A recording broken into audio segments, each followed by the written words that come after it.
Happy Monday, class. I hope that each of you had an excellent weekend.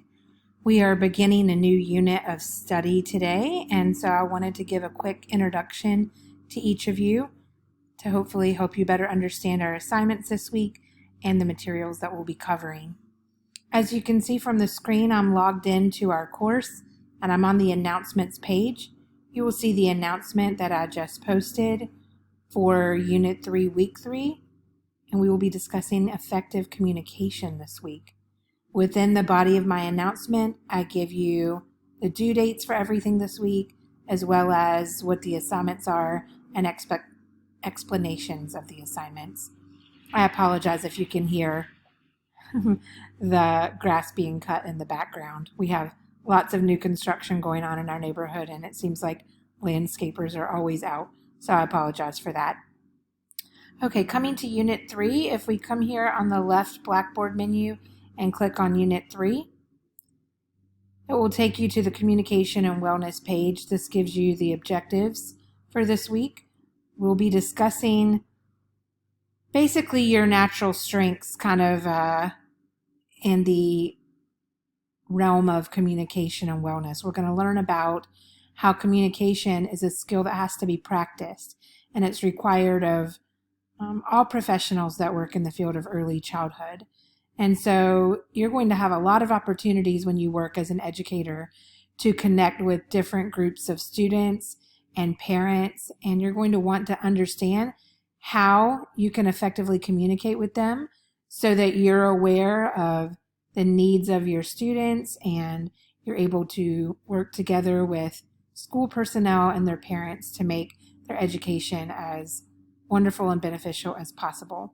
So you have a few objectives this week and only a few activities. This week there is no journal. You only have your Unit 3 interactive exercises and your Unit 3 discussion board, effective communication and wellness. So you have no journal for this week. In terms of the interactive exercises, I've gotten several emails from students about how they're not able to access them, and I've noticed when I go to grade them that some of you are not clicking all the way to the end of the slides. In order for it to be considered complete, you have to go all the way to the end before I can grade it. If you have your pop-up blockers on your web browser, it will probably prevent you from getting all the way to the end. So I would encourage you to turn your pop-up blockers off. Pop-up blockers also interfere with your ability to respond in the journal. So if you go to readings and resources this week, you will see that you've got several sections within 2 different chapters to read. The chapters are Chapter 8 on communicating and Chapter 11 on engaging in a healthy lifestyle. And then there's a really good video on the Covey habit for this week, Habit 5, which is seek first to understand, then be understood. So we'll go back here. For your discussion board this week, effective communication and wellness, you are going to discuss the following questions. You're going to share an example of when you were impacted by miscommunication.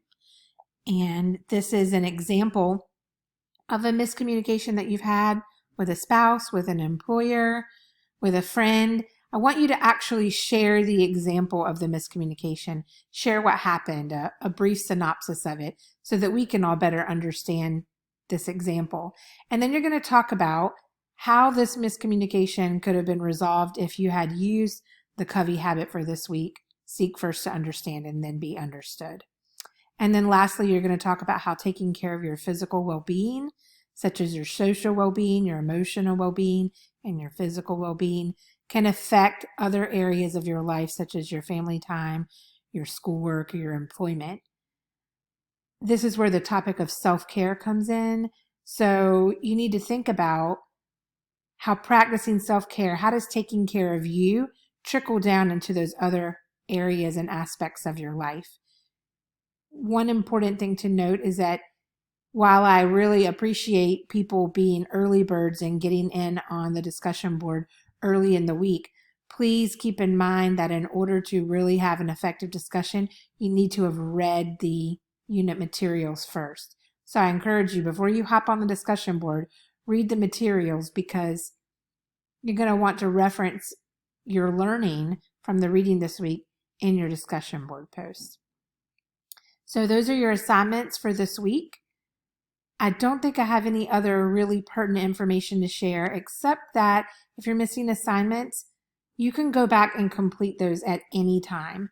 I will always accept late assignments, so please go back, and if you see any zeros in the grade book or empty spaces where you don't have a grade, please go back and complete that assignment. If you have questions, please message me. I'm available through text and email and phone calls if you prefer to talk on the phone, and I would love to hear from you. I enjoy helping my students learn and become the best that they can be. So I hope it's a beautiful Monday, and I look forward to reading your discussion board post this week. Thanks so much.